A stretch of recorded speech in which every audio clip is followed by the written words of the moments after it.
Este es un mundo de mucha autorreferencialidad, sobre todo en los periodistas, y Karen, como habrán visto, es tremendamente sensible por todo lo que vive y por ella misma, es su propia naturaleza. Así que lo que les acaba de decir es claramente auténtico, como es ella.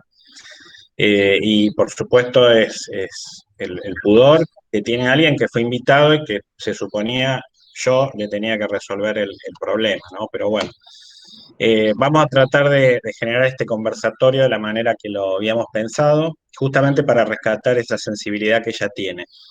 No te voy a hacer la pregunta que te suelen hacer todos respecto a por qué fuiste a aquel infierno, como vos le solés decir, que es el infierno de la guerra, ¿no?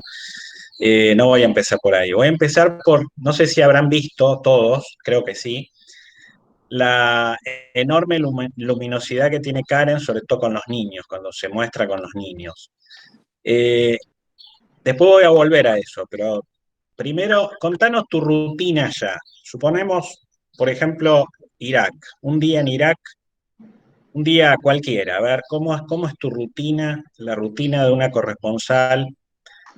Se supone con todas estas presiones tecnológicas, la urgencia por dar la información y toda esa carga de humanidad que tenés que tener para afrontar, bueno, ese infierno, ¿no? Bueno, como siempre digo, un día no es igual al otro, nunca jamás para un corresponsal. En realidad no, eh, para un corresponsal y menos en una zona de conflicto. Si hay rutinas, siempre cuento una que me quedó muy grabada porque tuvo como eventos que fueron escalando, pero eh, por ejemplo, en Bagdad, con el canto del muezín a las 5 y algo de la mañana, es el primer canto del muezín que está en los minaretes de la mezquita, llama a la oración. Después del llamado a la oración se producían las primeras explosiones de los carros bombas, de cadenas de carros bombas. Entonces nosotros sabíamos que esa era una rutina, pero a partir de ese momento ningún día es igual al otro, porque una ruta segura un día es una ruta no segura, insegura al día siguiente, a los 10 minutos siguientes. Eh, la persona que hoy es tu amiga, o, por ejemplo, en caso de los fixer, nosotros le denominamos fixer a los traductores, a quienes son nuestros traductores o productores locales, por presiones. Después podemos hablar, me gustaría que me hicieran preguntas los chicos, porque quería preguntarles qué les había parecido el video. Pero, por ejemplo, esa persona puede recibir la amenaza de la muerte de su familia, como en un caso que nos ha sucedido, un fixer que nos convocó a varios periodistas, no era mi fixer, pero nos dijo lo siguiente, porque había muchas presiones y secuestros de periodistas en ese conflicto en específico y en ese momento. Y él dijo, por dinero yo jamás entregaría a un periodista, a un trabajador de los medios de comunicación, a un occidental, porque además todo está identificado. Por eso está bueno que después entremos también un poco en geopolítica, en la dimensión humanitaria y en un montón de cosas.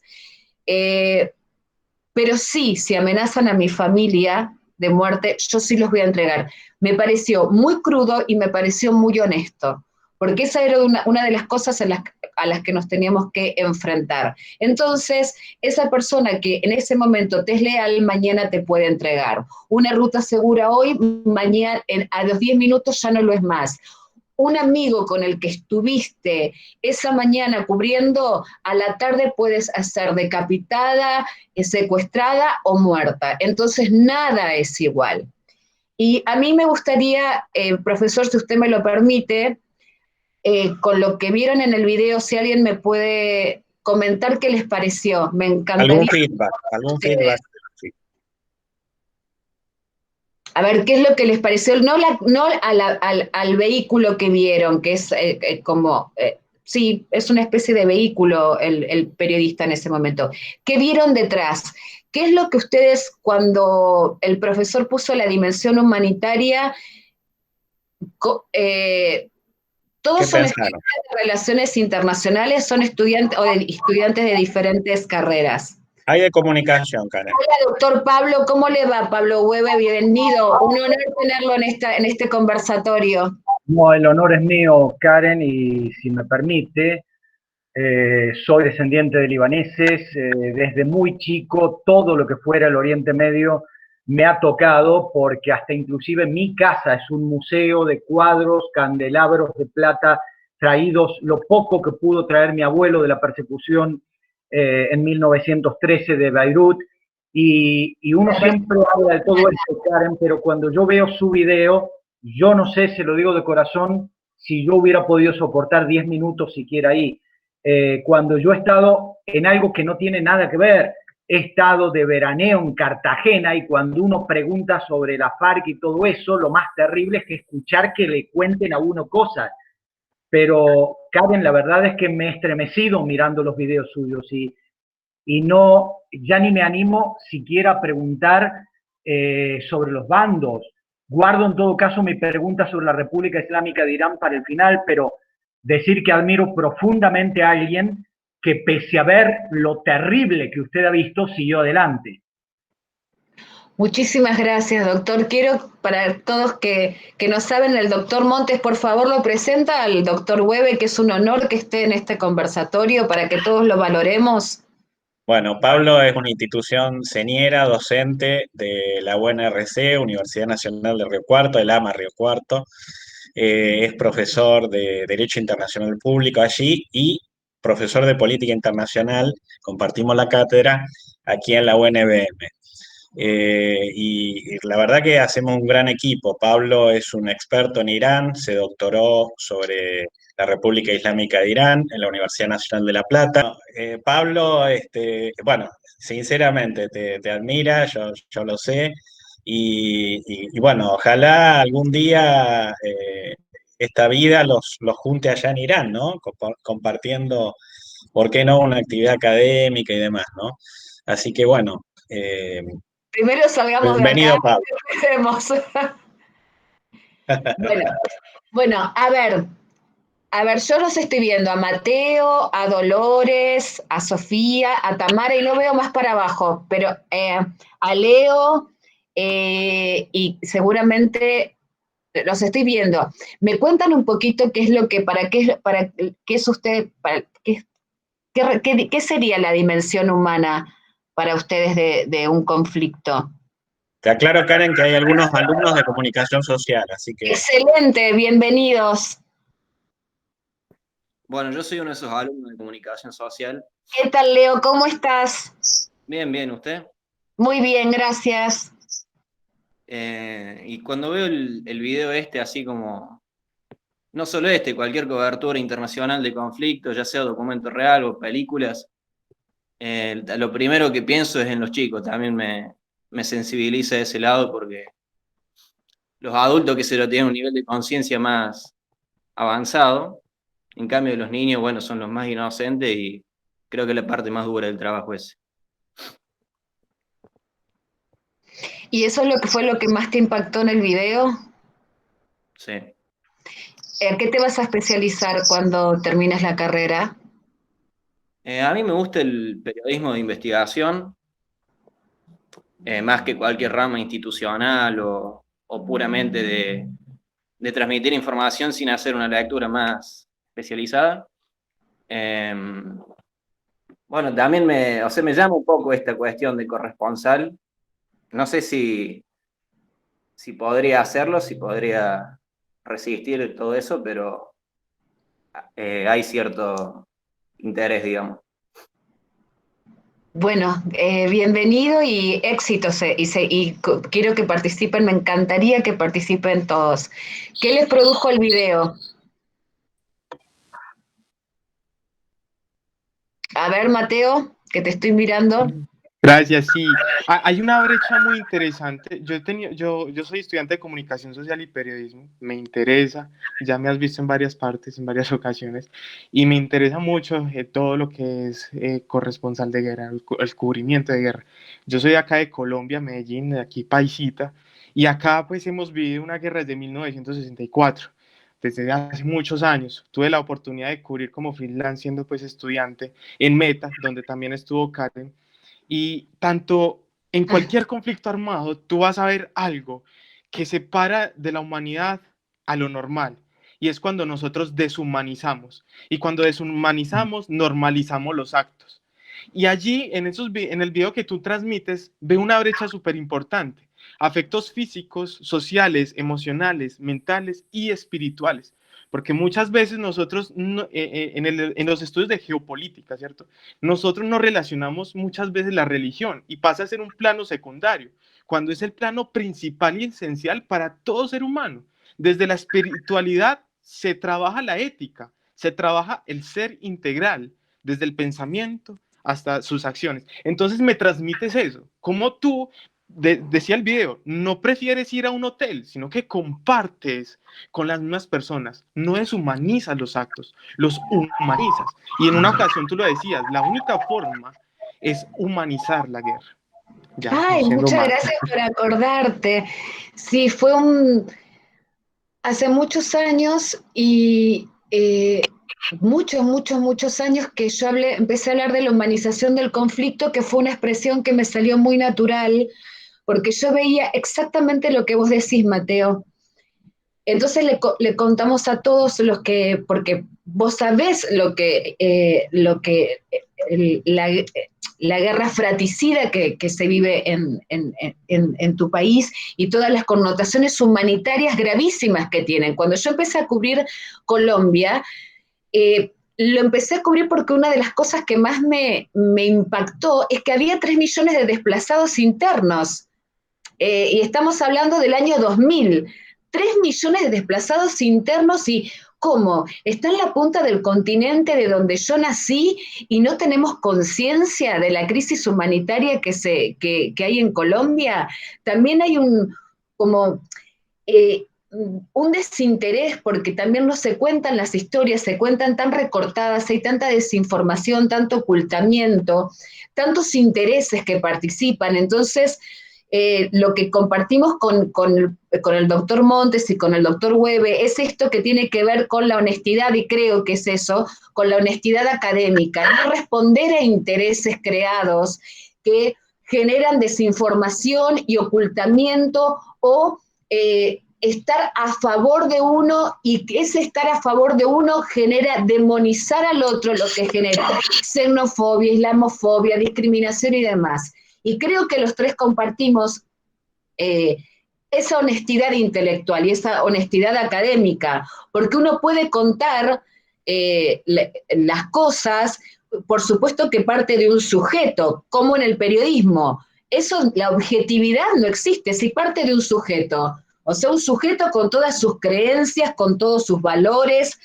pero lo que sí yo creo es en la honestidad. Entonces puedo tener tal grado de honestidad, tanto en lo periodístico como en lo académico, tal grado de honestidad, de mostrar esto, que puede, eso es lo que más quizás yo coincido, pero mostrar esta parte también. ¿Por qué? Por respeto a los seres humanos, porque como los respeto y creo que tienen inteligencia y criterio, no los voy a descalificar ni como periodista, ni en otro ámbito como el análisis geopolítico y demás, queriéndole imponer mis ideas.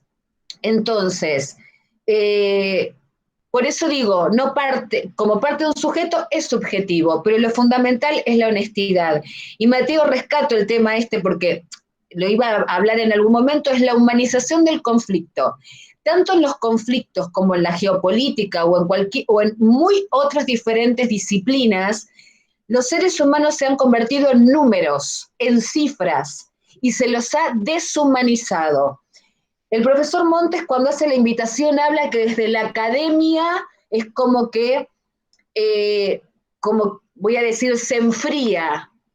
Y me parece que se refiere también a esto de los números, ¿no? O esto es así, o esto es así, o esto es realismo, esto es idealismo. Y en el terreno, chicos, las cosas son muy diferentes. Tanto sea en una guerra, en un conflicto, en un posconflicto o en una situación actual como la del COVID-19, porque yo me bajé del avión que venía directamente de Irán, en el epicentro de la pandemia en Medio Oriente, y yo estaba en Qom, donde hubo la mayor cantidad de enfermos, y de muertes, y después se los puedo explicar por qué, si a alguno le interesa, porque hay razones geopolíticas, geoestratégicas, políticas y económicas, por qué hubo esa cantidad y también religiosas, ateniéndome a lo de Mateo. También religiosas, o sea que hay una multiplicidad y una multidimensionalidad de factores que hicieron que por qué Qom, ciudad sagrada en Irán, se convirtiera en el epicentro de la pandemia en Medio Oriente. Así que podemos, pero claro, no son solo números, son seres humanos, porque todo está visto con esta frialdad. Entonces, humanicemos el conflicto, porque todo lo que está, el conflicto, las crisis, la paz, los acuerdos de paz, los que se dicen acuerdos de paz que no son acuerdos de paz, pues ahí tenemos que volvernos a lo que pasó hace un mes atrás con una gran desinformación que tiene que ver.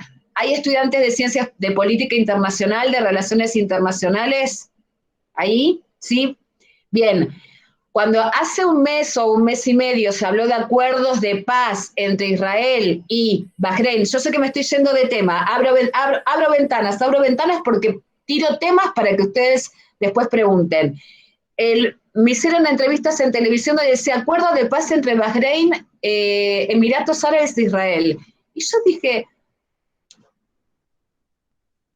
muy naturalmente, ¿cómo puede haber, a mi entrevistador, cómo puede haber un acuerdo de paz si no hubo guerra entre Israel y Emiratos Árabes o entre Israel y Bahrein? Punto 1, no puede haber acuerdo de paz porque nunca hubo una guerra. Punto 2, normalización de las relaciones internacionales. Y ahora lo voy a lanzar con lo humanitario, de todas maneras, ¿eh?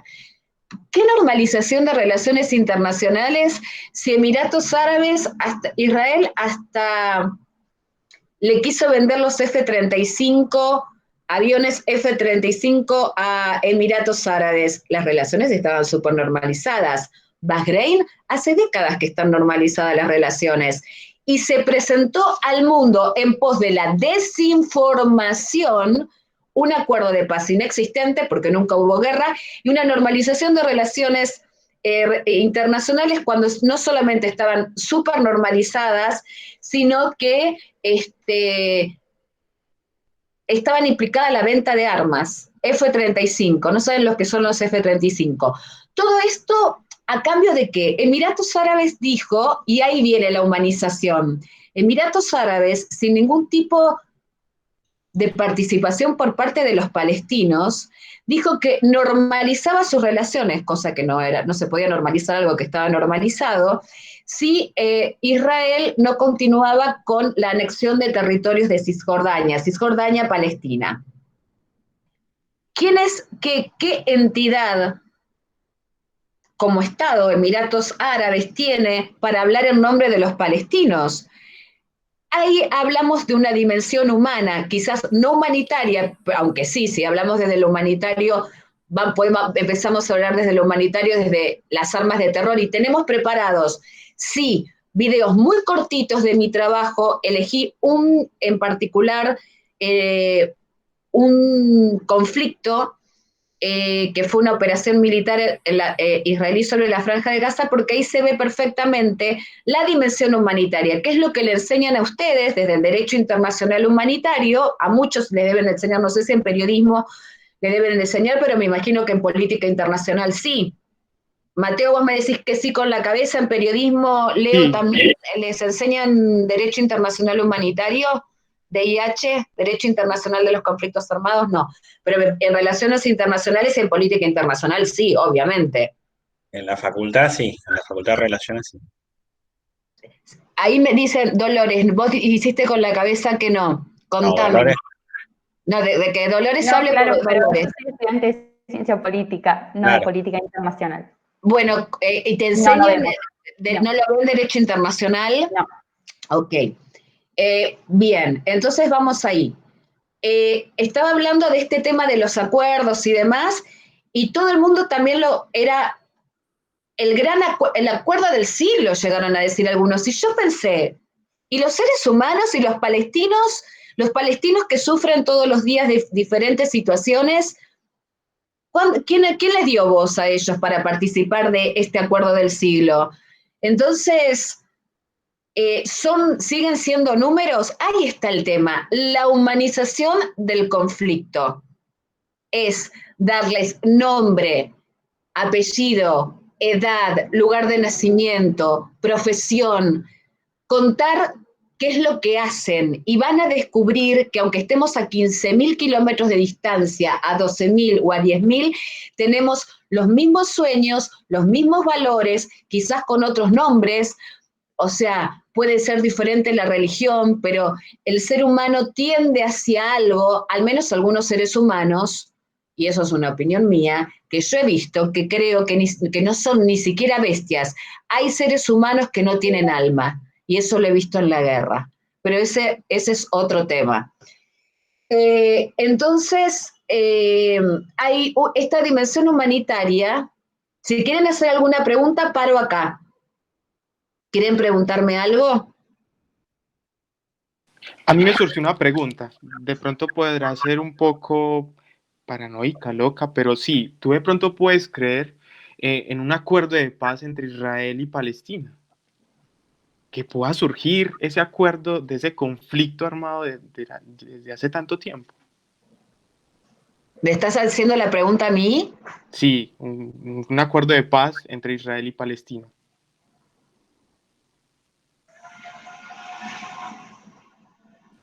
No.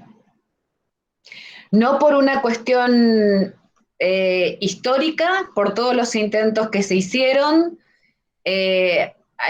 Acá tengo el honor de compartir con especialistas en la materia. No hay un acuerdo de paz posible. No lo deseo, sí, por supuesto, como ser humano, absolutamente lo deseo. No hay un acuerdo de paz posible. No por el momento y no sé si en el futuro. Porque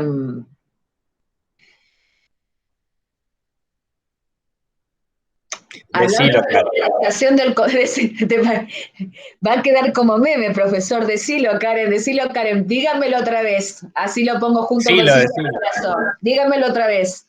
Decilo, Karen. Habla, Karen. Cuando el proyecto es la limpieza étnica, y dicho por Ilan Pappé, un escritor y historiador y académico judío, Ilan Pappé acuñó el término de limpieza étnica. Cuando se utiliza la limpieza étnica contra los palestinos, dicho por un académico prestigiosísimo en el mundo, entonces, ¿cómo se puede llegar a lograr un acuerdo de paz cuando una de las partes quiere eliminar a la otra? En el terreno, cuando uno pregunta a una de las partes qué siente de que mueran niños en estado de desatención y de desaprensión total, hay muy diferentes fundamentos, y hasta se llega a fundamentar en la creencia a Dios, donde el otro ya ni siquiera es un número, Mateo, por la pregunta que vos me hiciste, se considera menos que un animal. Tengo los reportajes.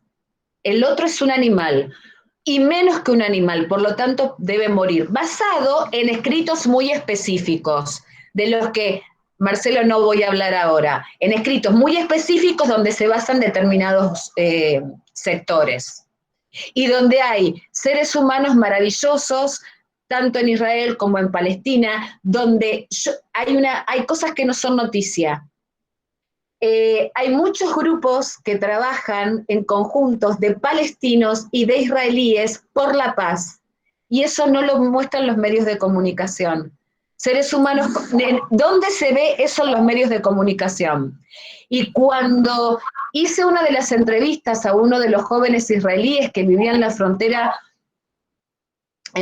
con Cisjordania junto con su mamá, en la franja de Gaza, y estaban en grupos de paz, y le estaba haciendo la entrevista en una de las ciudades israelíes, empezó a ser atacado por la posición de pro paz que tenía.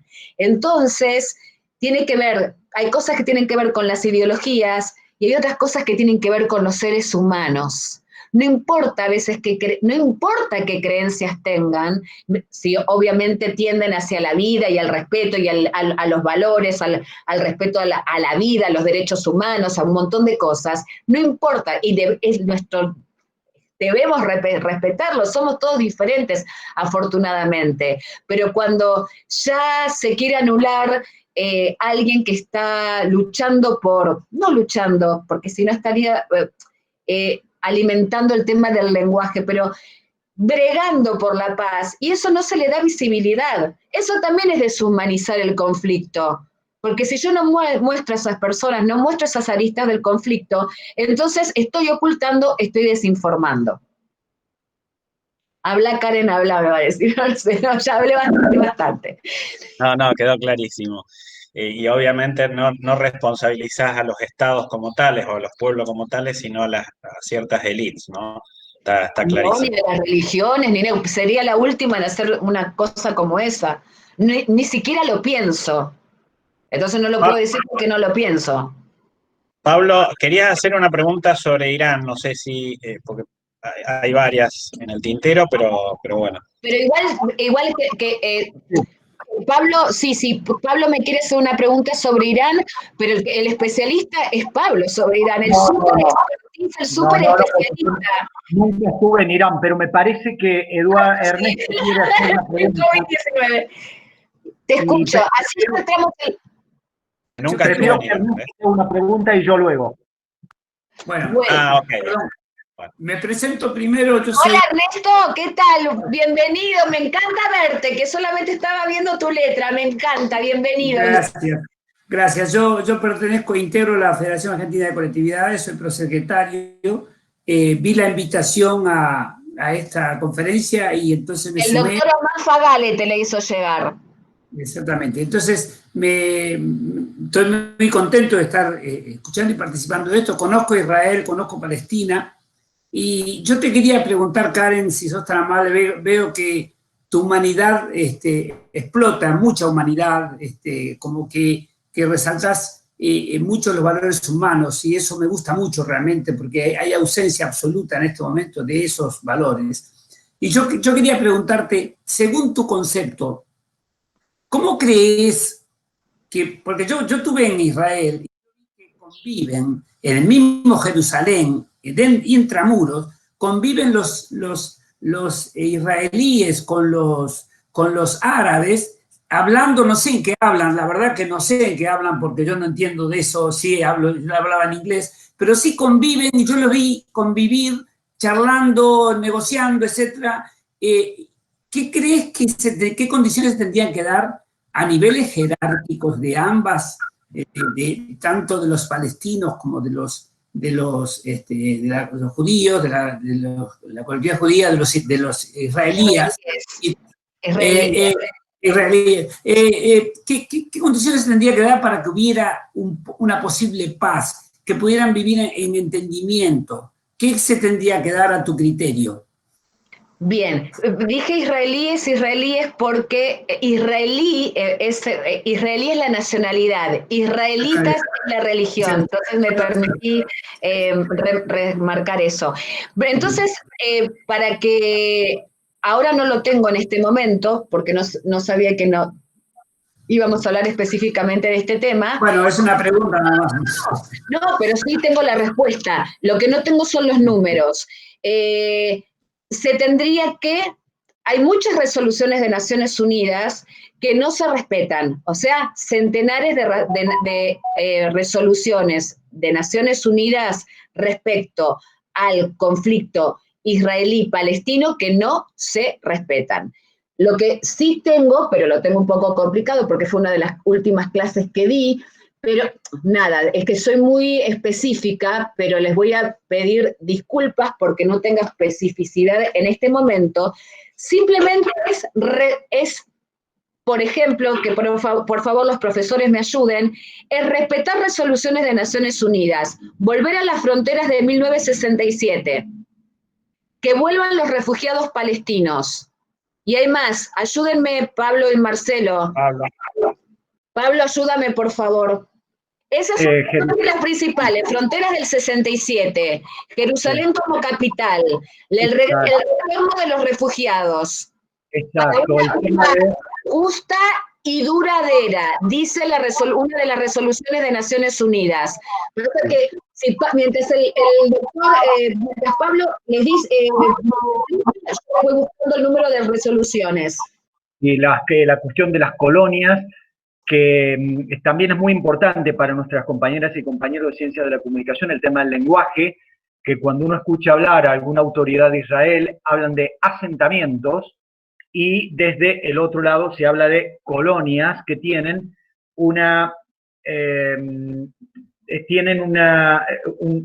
golpe para quien lo escucha que termina definiendo para qué lado uno se pone.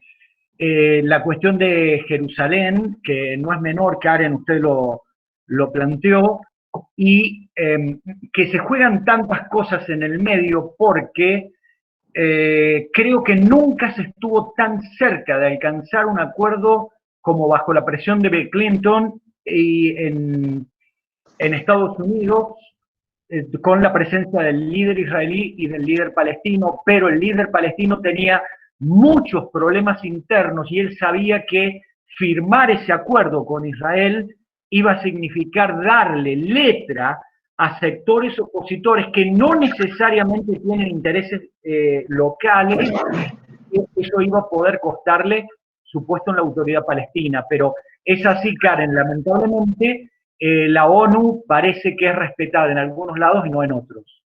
Así es, gracias Pablo por la ayuda. E increíblemente en el medio de Irán, Irak, Siria, Bahrein, Emiratos Árabes y demás, tengo mis resoluciones de por cómo se podría llegar, Ernesto, a una solución.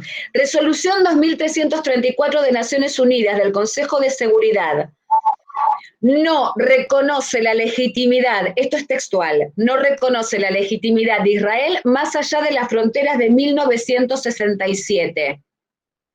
¿Sí? Por eso es volver a las fronteras del 67. Esto lo dice, es textual, reitero, resolución 2334, Consejo de Seguridad de Naciones Unidas. No reconoce la legitimidad de Israel más allá de las fronteras de 1967. Bien, hay otra, resolución 242 del Consejo de Seguridad. Jerusalén Este como capital para una paz justa y duradera en Medio Oriente, retirando todo textuales, por eso lo estoy leyendo, porque me gusta que las cosas sean absolutamente claras. Esto no es opinión, ni es un pensamiento mío, ni filosófico, ni una reflexión. Esto es resoluciones del Consejo de Seguridad. Reitero, paz justa y duradera en Medio Oriente, fíjense que no dice entre Israel y Palestina, en Medio Oriente, lo cual está implicando que ese conflicto impacta en todo el Medio Oriente, pero impacta a nivel global, pero eso ya entraríamos en otro tema. Reclamando al ejército israelí que se retiren, textual, de los territorios ocupados, luego de la Guerra de los 6 días. Resolución 181 del Consejo de Seguridad de Naciones Unidas, creación de los 2 estados. A Ernesto, contesté su pregunta y junto con el doctor Webe. Sí, perfecto. Sí, lo que pasa es que a uno siempre le queda ese deseo de que haya paz y de que se puedan entender, y que hay muchos niños ahí. Yo me imagino en Gaza, en la franja de Gaza, cuántos niños y cuántos jóvenes se ven truncados sus sueños y sus oportunidades por culpa de esta guerra, estar siempre en beligerancia. Entonces, uno le duele como ser humano y le duele, quisiera que fuera una sociedad normal, ¿no? Y que le diera la oportunidad a todos de crecer y de poder llevarse bien. Parece que parece que, o sea, no se puede creer que no se pueda lograr, ¿no? Uno cree que todo se puede lograr con entendimiento y tratando de manifestar cada uno su forma, y que las Naciones Unidas realmente trate de imponer lo que firma, sus resoluciones, que trate de alguna manera de presionar, para eso son las Naciones Unidas, y lograrlo. Pero bueno, no es así. Son utopías tal vez de uno, pero que yo realmente no cedo en mi idea de que se tiene que lograrse algún día, ¿no? Es eso. Bueno, quería hacerte yo algunas preguntas porque se nos está... Sí, está bien, pero me gustaría como mostrarle los videos a todos. Ah, bárbaro, bárbaro. ¿Sí? Bueno. Sí, me permite. ¿Tenés? Sí, sí me permite. A ver, ¿saben más o menos qué es el derecho internacional humanitario? Sí, bien. Derecho internacional humanitario, les voy a pasar un pequeñísimo video que parece hasta un poco infantil, pero después vamos a ver cómo realmente se tuvo en cuenta el sufrimiento, especialmente de los civiles en la guerra, después de un determinado tiempo, porque, a ver, hay una batalla en Solferino, un señor Henry Dunant, que fue el primer premio Nobel de la Paz, ve el sufrimiento que tienen tanto los militares como los civiles en esa batalla, se crea unos determinados escritos, y eso se va convirtiendo en diferentes convenios. Esos convenios van avanzando a través del tiempo y se denomina el cuerpo del derecho internacional humanitario. Eso es lo que está en los papeles. Yo ahora les voy, y después inmediatamente vamos a ver qué es lo que sucede en la realidad, si les parece, porque esto es lo interesante. Ustedes van a estudiar muchas cosas, no quiero desacreditar a los académicos, pero una cosa es lo que sucede, lo que está en los libros, y otra cosa es lo que pasa en el terreno, lo que pasa en la realidad. Es esta realidad que de alguna u otra manera tendríamos que experimentar. Los que no sabemos, vemos sobre derecho internacional humanitario de qué se trata. Ahí vamos. Los seres humanos siempre han recurrido a la violencia como forma de resolver controversias. Pero con el transcurso del tiempo, en todo el mundo, se han hecho esfuerzos para limitar la brutalidad de la guerra. Ese espíritu humanitario condujo a la adopción del primer Convenio de Ginebra en 1864 y el surgimiento del derecho internacional humanitario contemporáneo. Estas leyes universales establecen límites a los modos de librar las guerras y protegen a quienes no participan en las hostilidades y a quienes ya no están en condiciones de hacerlo. Para ello, siempre se debe distinguir entre las personas y los bienes que pueden ser atacados y los que deben ser preservados y protegidos. Además, nunca se debe atacar a los civiles. Hacerlo sería un crimen de guerra. Cuando llegaron a nuestra aldea, nos gritaron que nos iban a matar a todos. Yo tenía mucho miedo y fui corriendo a esconderme en el monte. Oí a mi madre gritar. Pensé que nunca más la volvería a ver. Se debe tomar todas las precauciones posibles para evitar causar daños a los civiles o destruir bienes esenciales para su supervivencia. Tienen derecho a recibir la ayuda que necesiten.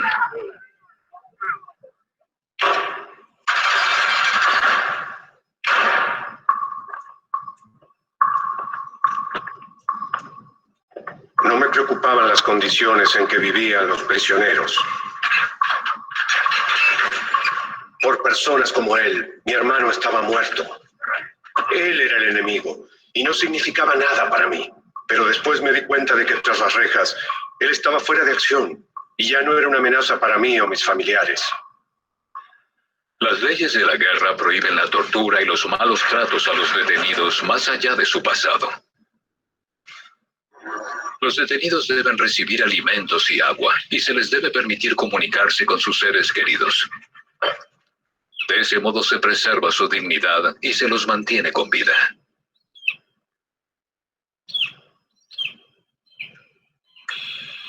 Los trabajadores médicos salvan vidas, a veces en las condiciones más peligrosas.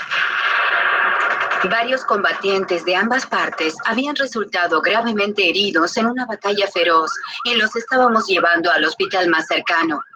En un puesto de control, un soldado nos amenazó y nos pidió que solo atendiéramos a sus hombres. El tiempo se acababa. Pensé que todos iban a morir.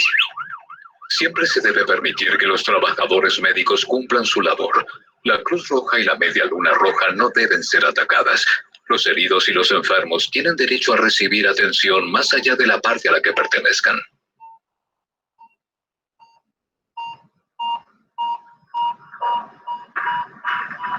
Los avances en tecnología armamentística han requerido una adaptación de las leyes de la guerra. Dado que algunas armas y métodos de guerra no distinguen entre combatientes y civiles, se ha acordado establecer límites a su empleo.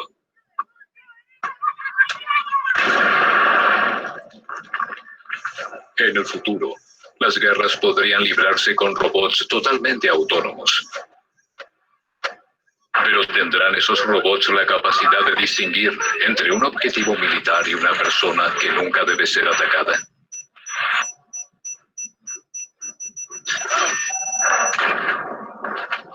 Por más sofisticadas que sean las armas, es esencial que su empleo se atenga a las leyes de la guerra.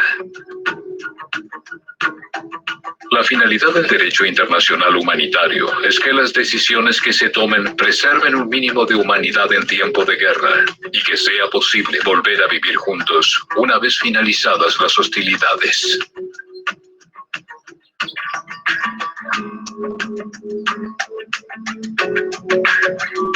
Bien. Se comprendió qué es el derecho internacional humanitario. Entonces fue creado para defender muchos derechos de los seres humanos en situaciones de guerras y de conflictos. Bueno, como estamos hablando de la dimensión humanitaria de los conflictos, elegí, ustedes vieron bien claro, el derecho de los civiles, del personal médico,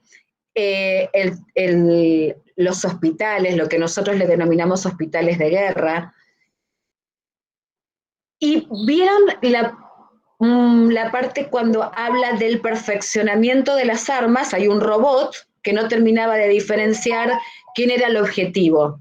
Lo que vamos a ver ahora es la utilización, yo después les explico, de fósforo blanco, prohibido en la utilización contra los civiles, del dime, que es un explosivo junto con tungsteno, desarrollado por la Fuerza Aérea de Estados Unidos,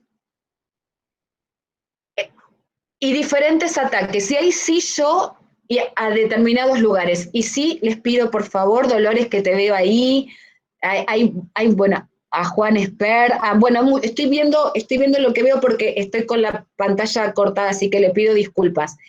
Que ustedes acaban de ver esto y quiero que vean lo siguiente: la violación total y absoluta en todos los conflictos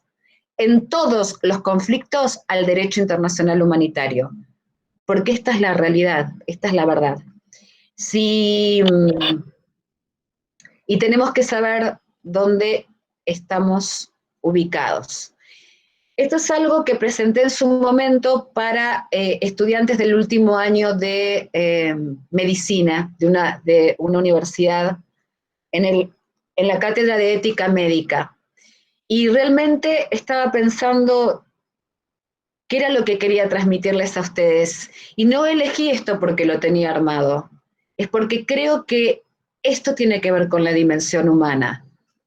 Yo tenía que darles ética médica y tenía que darles derecho internacional humanitario. Entonces acabamos de ver eso y ahora vamos a ver esto, a ver si opinamos, si condice o no con la realidad. Aquí vamos. Voy a pasar y voy a interrumpir algunos videos. Más dramático. En la frontera con Egipto, largas filas de camiones esperan para aprovisionarse de alimentos, medicinas y todo lo necesario para la supervivencia de miles de palestinos encarcelados en la prisión más grande del mundo. Las ambulancias que transportan ancianos enfermos y niños exhaustos aguardan durante días, semanas o meses que las puertas del paso fronterizo de Rafah se abran. Una situación tan crítica donde pacientes con graves enfermedades no pueden recibir el tratamiento adecuado a causa del impedimento. في الإجراءات برضه بياخذ وقت كتير، كل هذا بضر في المريض اللي ضله حالته صعبة وقاعد في الإسعاف تحت الشمس. المصريين مرات بردوا مرافقيننا، مرات بينزلونا احنا المسعفين، بينزلونا من الإسعاف بيقولوا انتوا ارجعوا، بروح المريض من غير مرافقه، مرات بردوا المريض والمرافق تبعه. كانوا في أول الحرب كويسين المصريين، بعدها خلص بطل، صار يتعاملوا معنا بجلافة كتير.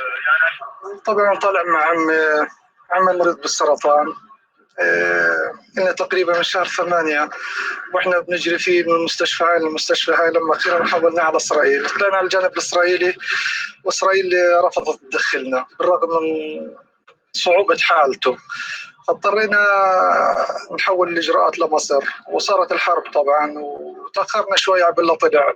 بعد ما خلصت الحرب حولنا الاجراءات كلها للجانب المصري، واحنا الان طالعين على مصر ان شاء الله العائله. Sigue. I have some photo here in the hospital shows that there was spots of phosphorus areas here. We used to put off the fire with water. After it finished, it comes again on fire. During the fire, we had to evacuate the hospital and the patients. We took the patients on beds in the street, walking in the street. 700 meters walking with the incubators, with the premature babies, with the ICU patients. This is unbelievable. We never thought that a hospital can be evacuated in such a scene, in such way. You know, my job is saving lives, is protecting patients. And unfortunately, I was at that time, I could not protect my patients. I could not protect my staff. The doctors, the nurses, the technicians, I couldn't protect them. Bueno. Están ahí, ¿verdad? Sí, Karen. ¿Me escuchan? Bueno, el lugar es Operación Plomo Fundido, es una cobertura que realicé, por eso yo no tiendo a utilizar materiales de otras personas, sino material original o material genuino. Hay mucho material que está retenido en algunos canales por cuestiones legales, porque a veces las fotos y los videos los consideran propiedad del medio. Entonces, cuéntenme un poquito qué es lo que vieron, teniendo en cuenta la dimensión humanitaria de los conflictos en este es Operación Plomo Fundido. ¿Qué es lo que vieron en el derecho internacional humanitario? ¿Qué es lo que dice? ¿Y qué es lo que vieron acá? Me encantaría que participaran. Sofía, ¿qué viste, por ejemplo? ¿Cómo estás? Hola. Sofía. Todo lo contrario, digamos, un claro contraste entre la normativa, lo ideal, por así decirlo, y lo que realmente sucede en la parte empírica. No sé si se me escucha. Sí, te escucho perfecto, te estamos escuchando con mucha atención. Sí, eso más que nada, y también quería hacer al comienzo de la charla, digamos, del conversatorio, una apreciación que luego usted le dijo, Karen, que tiene que ver con el hecho de que para mí humanizar la guerra es ponerle cara, porque muchas veces, no sé, por ejemplo, decimos, bueno, hubo tal acontecimiento y murieron más de 100 personas y bueno, se reduce a un número y no a los derechos que tienen esas personas, a las vivencias que tienen y a las singularidades que tuvieron a lo largo de su vida, digamos. Y también muchas veces considero que nosotros como personas no nos damos cuenta y en el uso mismo del lenguaje estamos obviamente creando un impacto material y performativo, digamos, que muchas veces normalizamos estas cuestiones, las naturalizamos y no las politizamos y tampoco las problematizamos, digamos. Pero sí, vi lo contrario, digamos. ¿Qué estás estudiando, Sofía? Ciencia política. Ah, excelente, muy bien. Sí, coincido contigo totalmente, porque aparte de deshumanizar, lo volvemos normal y eso es lo más terrible que puede hacer un ser humano, ver el sufrimiento del otro como algo natural, como algo normal. Por eso cuando fue la guerra del Golfo, cuando fue la ocupación en el 2003, invasión y posterior ocupación, no guerra preventiva como dicen algunos, como enseñan algunos académicos. Guerra preventiva, previniendo ¿qué? No, es invasión y ocupación. Lo que se dice es que es la guerra que se vio desde la sala de estar, o sea, desde el living, ese término español que se utilizó, la sala de estar. ¿Y cómo se vio? Como entretenimiento. Entonces se veían caer las bombas y no se tenía conciencia que debajo de esas bombas había niños, había mujeres, había hombres, había seres humanos. O sea, se veía el estallido, la luz, Tormenta del Desierto y el resto de operaciones en diferentes partes del mundo, pero específicamente en Bagdad, y como tú dijiste, no es solamente la deshumanización, no son solamente los números, sino es la naturalización de los conflictos. Y eso está hecho muy adrede. Está planificado que veamos que veamos las guerras y las crisis y los conflictos y los posconflictos y el sufrimiento y la hambruna como algo natural. Pero ahí ya tendríamos que irnos a otros temas que es ingeniería social, control de masas, Instituto Tavistock y otros temas que hablaremos en otras clases. Pero coincido contigo totalmente, así que muchas gracias por tu aporte porque es súper valioso para todos. ¿Alguien más quisiera opinar sobre eso? Igual tenemos un par de videitos más cortos sobre el mismo conflicto.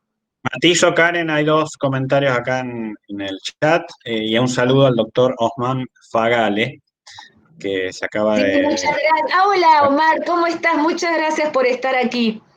Y muchas gracias por hacer diseminar la invitación.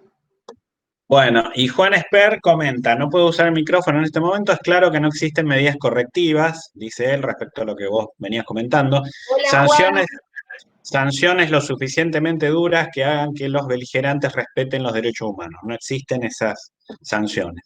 Y Pablo Hueve acota, nunca se pudo cumplir con el Comité de Estado Mayor del capítulo 7 de la Carta de la ONU. Pablo es profesor de Derecho Internacional Público, porque las principales potencias jamás aceptarían que sus Fuerzas Armadas sean conducidas por un organismo internacional, sino por ellos mismos. Así es, coincido también con el doctor Hueve. Y vamos ¿Querés pasar el video ahora? O... Sí, porque así damos como cerramos esto, porque hay algo, ustedes que vieron, fue interesante, eso era la frontera entre la Franja de Gaza y Egipto. Los dos, aunque la salida la controla Israel, también Egipto es responsable de que ustedes están viendo ahí las ambulancias en hileras durante días con enfermos terminales. ¿Eso es respetar el derecho internacional humanitario, los derechos humanos, el derecho a la vida?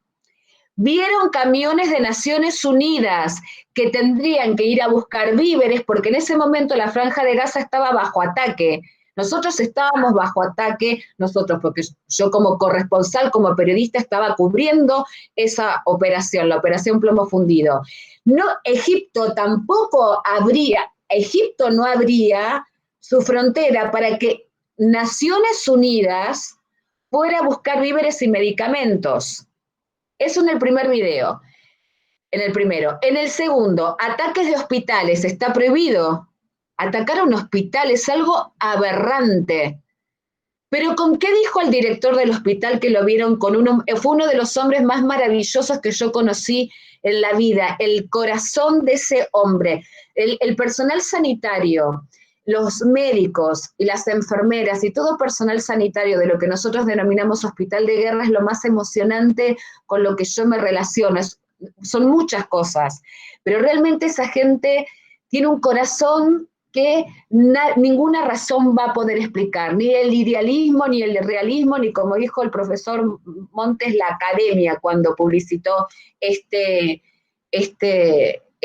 conversatorio. Él habló, primero teníamos ataque a un hospital absolutamente prohibido, con enfermos dentro, y fósforo blanco. El fósforo blanco es lo que se denomina el nuevo napalm. El napalm era el agente naranja que se utilizó en Vietnam. ¿El fósforo blanco está prohibido? No. Por el acuerdo de armas convencionales. No, no está prohibido. ¿Qué está prohibido? Usarlo contra los civiles. ¿Qué es el fósforo blanco? Entonces, lo que se denomina el Willie Pitt saqué esa definición de un soldado estadounidense cuando lo utilizaron en Fallujah, Irak, contra los civiles. Es una señalización el fósforo blanco. Se tira, lo estoy diciendo en términos muy sencillos y muy prácticos. Sirve para iluminar el campo de batalla. Lo utilizan los militares para iluminar el campo de batalla. ¿Eso está permitido? Sí. Lo que no está permitido es lo que vamos a ver, lo que dijo el doctor, pero lo que vamos a ver ahora. La utilización contra los civiles. Se utilizó en Fallujah, Irak. Se utilizó en Baalbek, Líbano, año 2006. En el año 2004, Fallujah, Irak. Año 2006, Baalbek, Líbano. Se utilizó en Gaza en el 2006, al mismo tiempo que se estaba produciendo la guerra de julio, la denominada guerra de julio en el Líbano, se utilizó en la Franja de Gaza, y también se utilizó en la operación Plomo Fundido y se sigue utilizando. Entonces, cuando vieron ese robot, estamos hablando de el perfeccionamiento de las armas. Estamos viendo cómo se utilizan armas que no tienen que ser utilizadas contra los civiles, son utilizadas contra los civiles y producen absolutamente desesperación, porque el fósforo blanco, el nuevo agente naranja creado por Monsanto y utilizado en Vietnam, quema hasta los huesos, generando la desesperación del ser humano que vive esa situación y la desesperación también del personal sanitario, porque no los pueden salvar en muchos casos. Y el DIME, del que vamos a escuchar también en los próximos videos muy cortos, esta mezcla, como les dije, de explosivo con tungsteno, corta el cuerpo. El DIME corta el cuerpo de los seres humanos y les produce una sepsis, una infección de la que no hay cura. Y eso fue utilizado porque estos conflictos son utilizados como laboratorio de guerra y seguimos en la dimensión humanitaria de los conflictos en Medio Oriente. Franja de Gaza, Irak, Líbano, son utilizados como laboratorios de guerra, porque el DIME era el desarrollo, como dije anteriormente, de la Fuerza Aérea Estadounidense y se probó por primera vez en este conflicto que vamos a ver ahora, siguiendo con la Franja de Gaza. Así que, si me permiten, vamos a compartir otra vez. Si alguien quiere decir algo, por favor, si quieren decir algo, yo los escucho. Hay opiniones en el chat. Bueno, los escucho. ¿Te parece, Marcelo? Dale, Esper dice, como los organismos supranacionales no logran cumplir su rol, las partes en litigio se comportan sin control. Es una pena, pero las dos guerras mundiales tienen como precedente el fracaso de los organismos como instrumentos para evitar los conflictos. ¿Estaremos en la misma? Se pregunta Juan. Y Sofía, le llama la atención cómo a 4 o 5 personas van dentro de una ambulancia cuando se puede llevar una sola. Esto también puede hacernos pensar, dice ella, cómo es la cuestión de los insumos y recursos sanitarios, si llegan, si se prohíben, si no los dejan ingresar. Es que coincido con Juan, y además el tema de cuando en el 2003, con la invasión y posterior ocupación a Irak, me parece que quedó claro el rol de la ONU, ¿no? Doctores, si me ayudan, académicos, doctores, abogados, especialistas. Me parece que ahí ya fue ahí como el toque final. El final. Claro, el 2003, invasión a Irak, invasión y posterior ocupación a Irak. Entonces, ¿cómo se van a respetar las resoluciones para que se creen los dos estados y el retorno de los refugiados y muchas otras cosas más? Pero sí, interesante, funcionó en Libia en el año 2011 para derrocar a Gaddafi, donde sí, ahora, con esta especificidad con la que me gusta hablar, 1700, bueno, no importa, resolución del Consejo de Seguridad de Naciones Unidas, protección humanitaria. ¿Se los estoy contando? No, yo estaba ahí. Hice Roma, Cairo hasta Bengasi por tierra. Bengasi, capital de los rebeldes,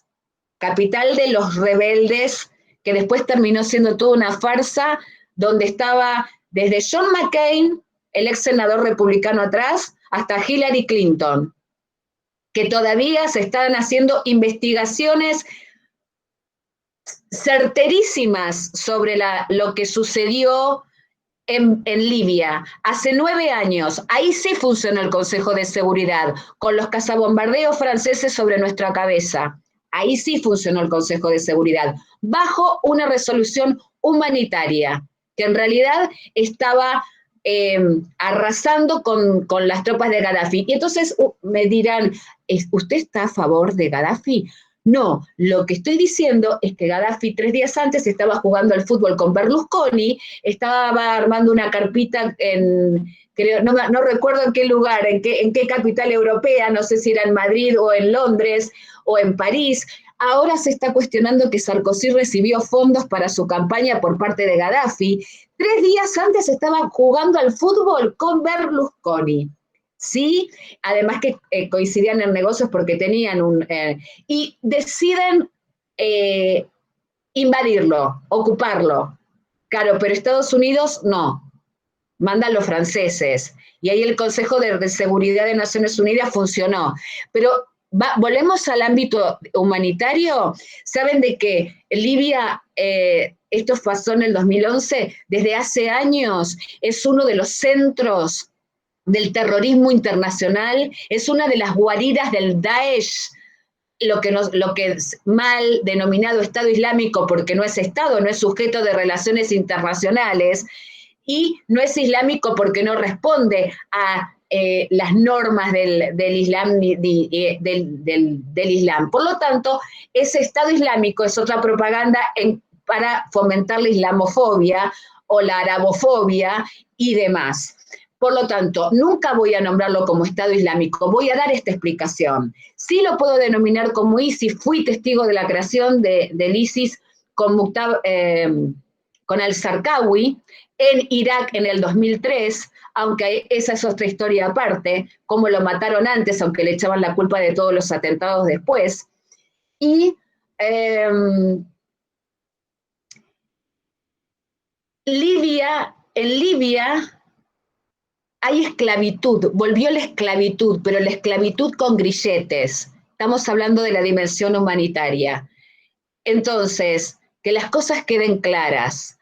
porque lo quiero decir muy clarito, porque cuando yo estoy contando la historia de la ocupación donde murieron 1.200.000 personas, y no lo digo yo, lo dice la revista médica británica The Lancet, la más prestigiosa revista británica en temas médicos, 1.200.000 muertos desde el bloqueo, invasión y posterior ocupación.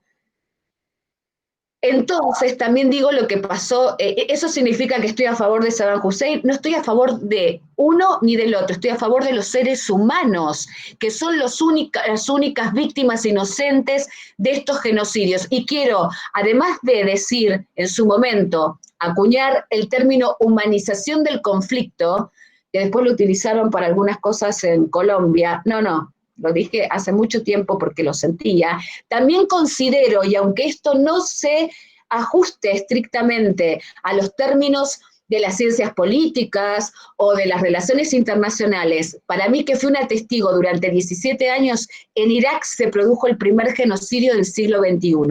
El primer genocidio del siglo XXI. No es para que lo hablemos ahora, es para que se trabaje muy en específico, pero quiero sentar las bases de eso. Para mí sí tiene características de genocidio. Si en Camboya fue un genocidio, en Irak también es un genocidio. Si en Ruanda fue un genocidio, en Irak también se produjo un genocidio.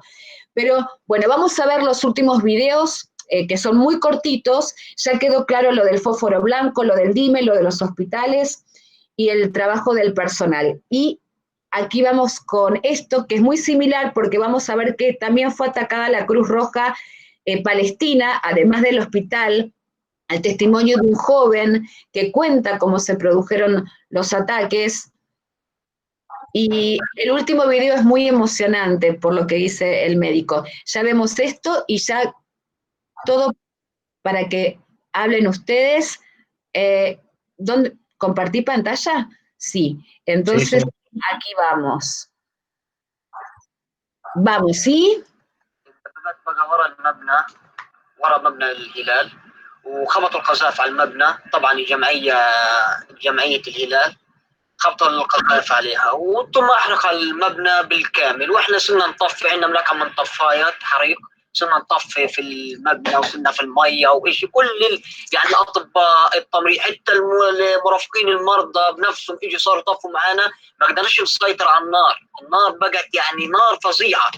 فاتصلنا في الصليب واتصلنا في الناس اللي برا، اتصلنا في نشدنا كل العالم. يعني اليهود رفضوا الدفاع المدني يجي لوحده. في الاخر لما بقت النار حتى القصاره زي ما انتم شايفين، القصاره تاك، المبنى كله اتحطم كله بالكامل، انتم شايفين يعني. Los hospitales de Gaza se han visto superados al tratar a sus pacientes durante y después de los ataques israelíes. Esto es fósforo blanco y dime. En el Shifa llegaban los heridos con sus cuerpos dañados por una sustancia que los médicos no sabían tratar, porque el fósforo jamás había sido utilizado contra Gaza. Los supervivientes cuentan que salía humo de sus heridas cuando las lavaban o las retiraban las vendas. El fósforo blanco sigue activo durante mucho tiempo y no fue la única arma prohibida utilizada por Israel.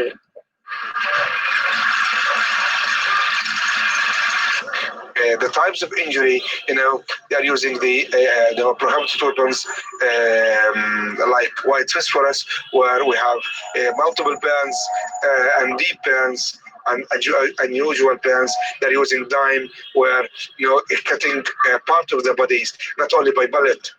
We have half of the body cut completely, like by a knife, or thighs or legs cut by these weapons. Also the radioactive phosphorus, what was proven before. During the last days, we are facing very strange burns we didn't meet before.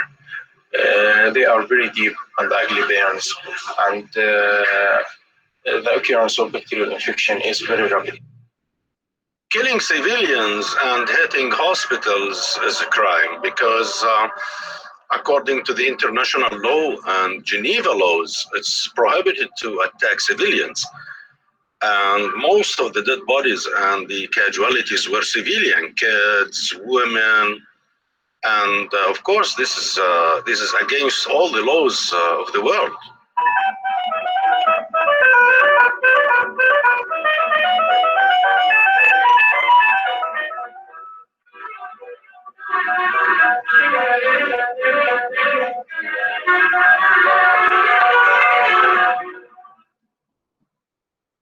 Bueno, dejamos de compartir y bueno, me gustaría la reflexión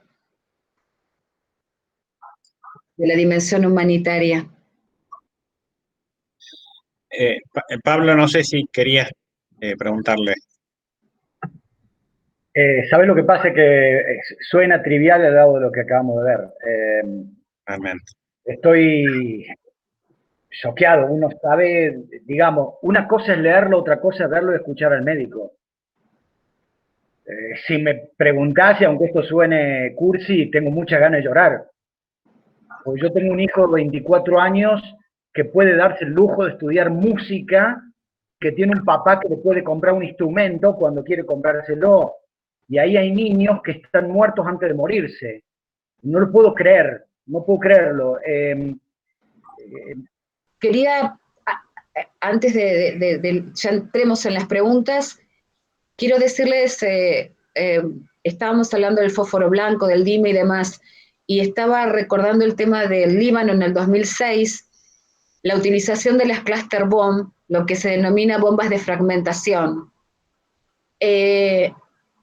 Las bombas de fragmentación que tienen, y lo reitero en forma permanente, tienen muestra la perversidad absoluta de seres humanos a los que no considero seres humanos, porque realmente lo he visto, creo que hay personas con cuerpos sin alma.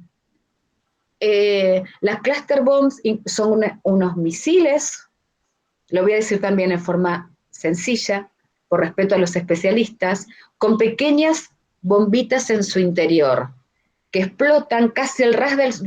Se diseminan las bombitas, pues eso son bombas de fragmentación, casi al ras del suelo, y quedan sembradas.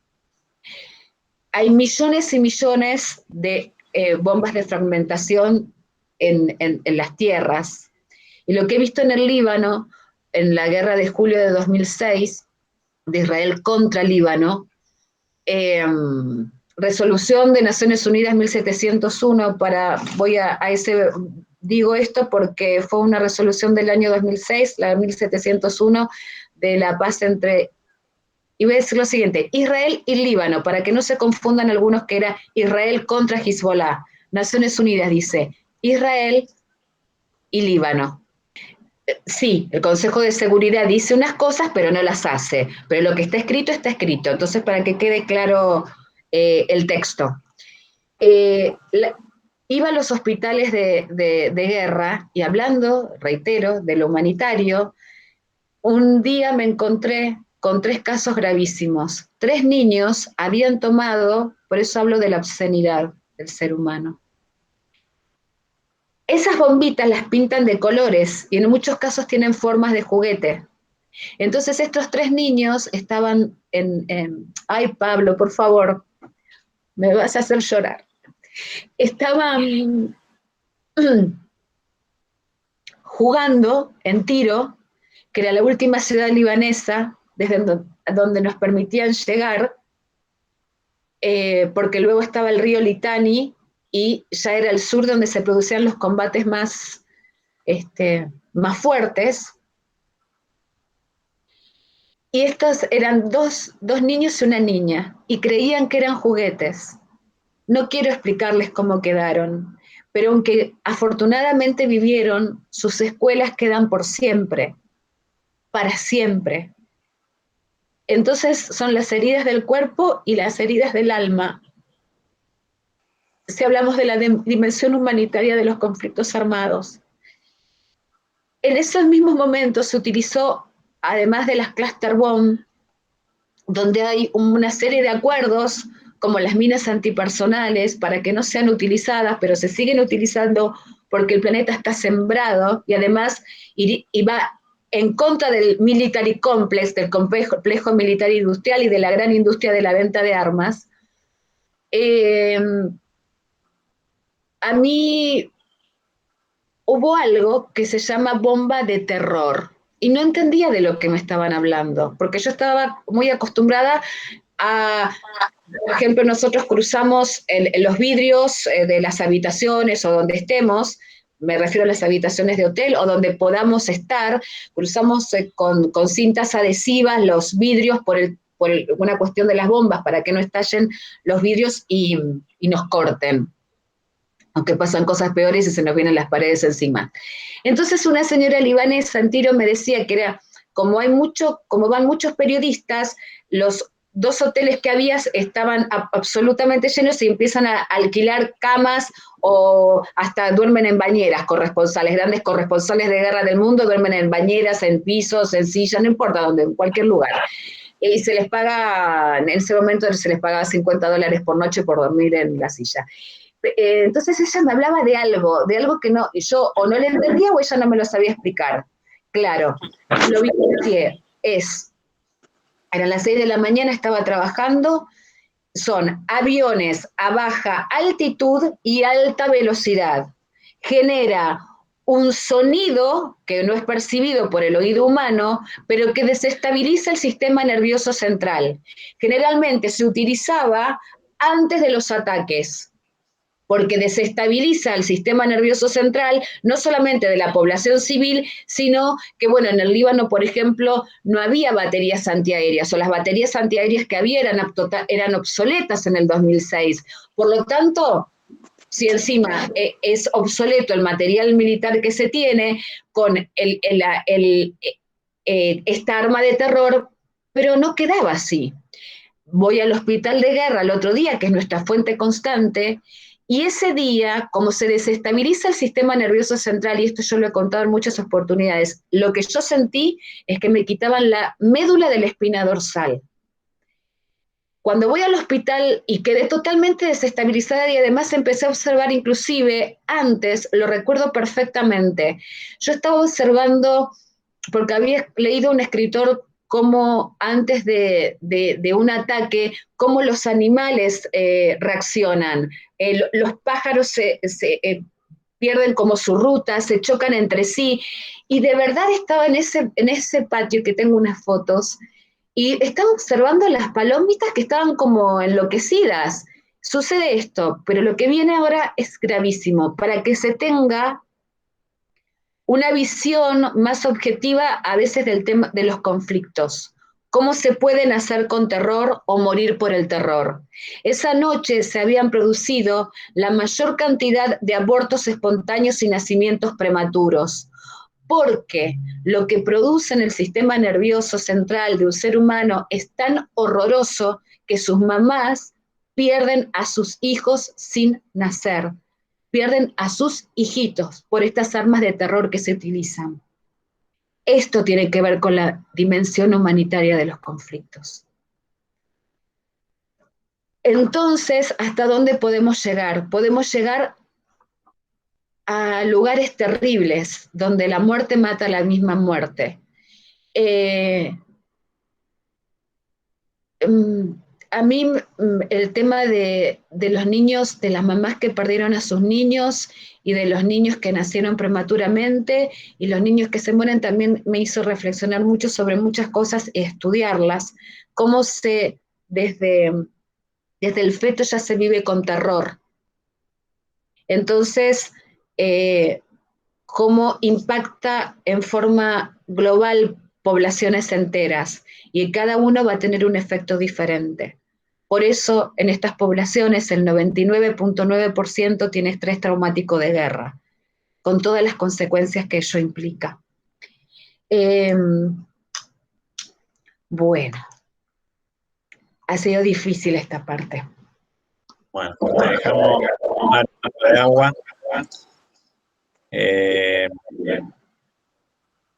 Yo te iba a hacer una pregunta que te hace todo el mundo en realidad. ¿Por qué elegiste ir allá? Pero bueno. Creo que está un poco claro por qué elegí ir allá. Me parece que lo demostré en esta hora y media, porque es lo que me interesan los seres humanos, claramente. Y porque decidí, porque sí me interesan los seres humanos, me interesan los que no tienen voz, me interesan los pueblos oprimidos, me interesan los que viven injusticias, me interesan los que sufren invasiones, los que sufren ocupaciones, y a los que no se les da ni voz, ni lugar, ni reconocimiento como seres humanos. ¿Por qué? Porque lo que cuento siempre, tengo la historia de 4 abuelos que sufrieron, 2 libaneses que vinieron de las montañas de Yesin, que si no salían de las montañas de Yesin, el Imperio Otomano les cortaba la cabeza por su condición de cristianos. Y 2 abuelos asturianos que por sus que además eran muy jóvenes, porque mi abuelito tenía 14 años, por el conflicto que tenía que ver con la guerra civil y demás, y por la hambruna y una serie de situaciones, tuvo que venir a la Argentina. Entonces, aunque no conocía a ninguno de los 4, porque no conocía a ninguno de los 4, porque soy hija de papás muy grandes, no muy grandes, grandes, y no conocía a ninguno de mis 4 abuelos, me crié escuchando la historia de esos abuelos. A uno les hubieran cortado la cabeza, a otros se hubieran muerto de hambre o los hubiesen matado. Y ellos serían actualmente refugiados. Por eso a veces tengo una mirada diferente, por supuesto. Veamos todas las variantes de refugiados, pero aquellos civiles inocentes reales, ¿de verdad creen que quieren salir de sus casas, de su tierra, con lo que significa la tierra en Medio Oriente?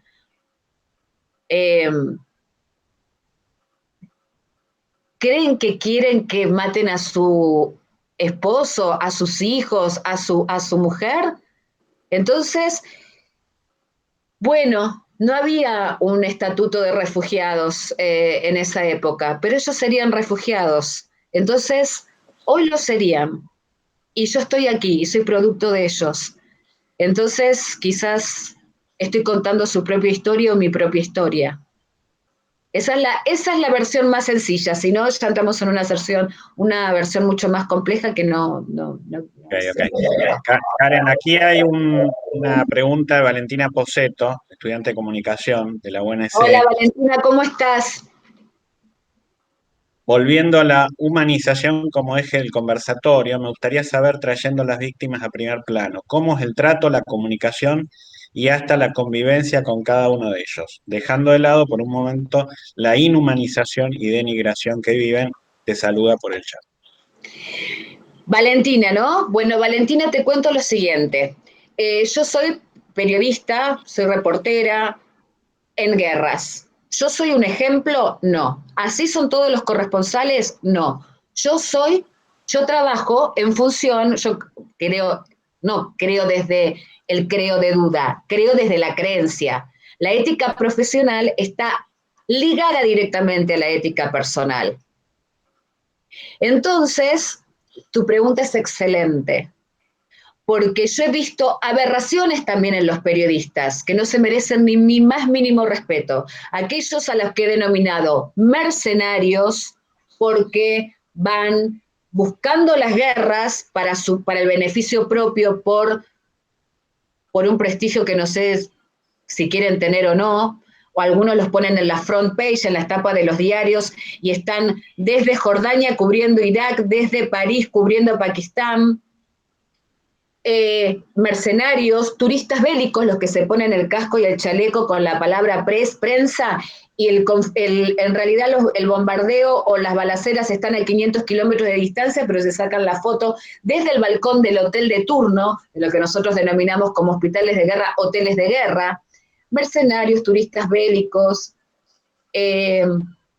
los farsantes, los que hacen también un curso de corresponsales y se denominan corresponsales de guerra, lo cual es una aberración total. Entonces yo hago periodismo, lo que yo te estoy contando no es como se hace usualmente, es como lo hago yo, en función de mis creencias y de mis valores y de lo que yo considero. Que es contar la historia, además de hacer entrevistas a presidentes, ministros y políticos, yo cuento la historia de los conflictos a través de los civiles. Me gusta mucho, porque un pastor que estuvo casi 80 años, que estuvo en el sótano del hospital de Timnin, en el sur del Líbano, y lo único que preguntó cuando fuimos con mi querido Mar Marginedas, que estuvimos cubriendo juntos del periódico de Cataluña y fuimos los dos juntos, y lo único que preguntó era por su hija que venía de Beirut, su yerno, sus ovejas y su campo. Él no tenía enemigos, pero estuvieron bombardeándolo durante 33 días. Él no tenía enemigos. Entonces, en función de eso, ¿qué es lo que...? Yo tuve un gran maestro, Mar Marginedas, lo dije, Mar Marginedas del periódico de Cataluña, pero Fran Sevilla, de Radio Nacional de España, fue uno de mis grandes maestros, el que me enseñó a no hacer entrevistas, a cómo tenía que tratar a los seres humanos que estaban viviendo la situación más espantosa de su vida. Habían muerto sus familias, se habían quedado sin sus casas, sin su tierra, estaban siendo atacados, se habían convertido en enemigos sin saber por qué. Acabo de contar lo que preguntó el pastor. Preguntó por su hija, por su yerno, por sus ovejas. Vivía a menos de 1 kilómetro de la frontera con Israel y él no tenía enemigos. La pureza de esos seres. Entonces los tenés que tratar, yo pienso, con mucha amorosidad, con mucho respeto. No es lo que yo veo generalmente. He llegado a ver en campos de refugiados preguntando a grandes entre comillas, porque de grandes son los seres humanos, a periodistas del primer mundo preguntando dónde estaban las 2 mujeres violadas, a viva voz. Cuando esos temas tienen que ser tratados con absoluta dulzura, empatía, consideración, encima en una religión y en una cultura diferente. Por eso también ha sido muy importante cómo los editores, a partir de la guerra en Sarajevo, que yo no estuve, por supuesto, por una cuestión etaria, era muy joven, o sea, era pequeña, aunque somos entre el 3 y el 10% las mujeres corresponsales de guerra, vieron los editores la importancia de que las mujeres estemos cubriendo los campos de batallas, por ejemplo, para entrevistar a mujeres, porque lógicamente una niña, una adolescente, una mujer musulmana, no iba a hablar con un hombre, es por una cuestión de religión, de cultura y de idiosincrasia. Entonces yo sí, como hago todo el tiempo con profundo respeto, pongo mi hijab en la cabeza, que es el pañuelo que cubre mi cabeza, la valla, que es como una ropa negra que cubre todo mi cuerpo. En algunos casos me he tenido que poner guantes cuando son lugares donde hay mayor religiosidad. Entonces,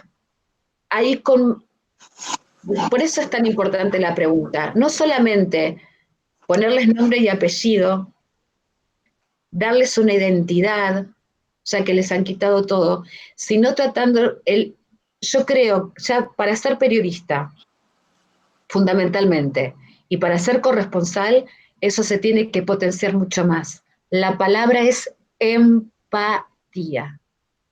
Si no hay empatía, no hay un open mind, no hay una cabeza abierta para respetar a otras religiones, a otras idiosincrasias, a otras culturas, no podés llegar al corazón de otras personas. Uno no vive la misma situación, pero cuando se conecta con la empatía puede conectar con el otro ser humano. Por eso, para mí, mis grandes reportajes no es la entrevista al presidente X, sino han sido en los campos de refugiados, en los campos de desplazados. Pues me estoy acordando de ciertas situaciones donde me han querido, justamente tenía que recordar para el viernes, después les voy a mandar la invitación. Va a ser un ciclo de tres viernes, donde vamos a hablar sobre estrés traumático de guerra, presentando con el doctor Dupen, al que le escribí el prólogo de este libro, que se llama El estrés postraumático y el abordaje terapéutico. El doctor Alberto Dupen es el especialista más importante de este país en estrés traumático de guerra. Y ha atendido a los veteranos de Malvinas en forma gratuita y les ha salvado la vida a muchos de ellos. Y yo llegué a él por otra persona que veía que Yo no estaba aquí, pero yo no me daba cuenta. Me habían dicho que me iba a dar cuenta, no reconoce que tiene estrés traumático. Y fue a partir que en un campo de desplazados, desplazados que venían de Fallujah, Bagdad, una abuela me quiso dar a su bebé, a su nietita Samira, una bebé, y es muy fuerte porque las familias no se separan, pero cuánta desesperación debería de tener esa abuela en ese campo de desplazados para querer darme a su nietita, pero yo no podía porque no era iraquí, no era musulmana y por lo tanto no me podía ir con Samira. Y ese fue mi punto de ruptura para el estrés postraumático, porque yo todos los días recordaba a Samira y sentía que la había abandonado, como así sentí que abandoné a muchos seres humanos dentro de diferentes conflictos. Así que Valentina, condición sine qua non, empatía en primer lugar, respeto, consideración y comprender que el otro tiene otra cultura, otra religión, otra idiosincrasia, otra forma de pensar y ponerlo a tu favor, tomarlo como una gran experiencia de vida y una gran experiencia profesional. Y eso te va a hacer crecer como ser humano en primera instancia y como profesional también.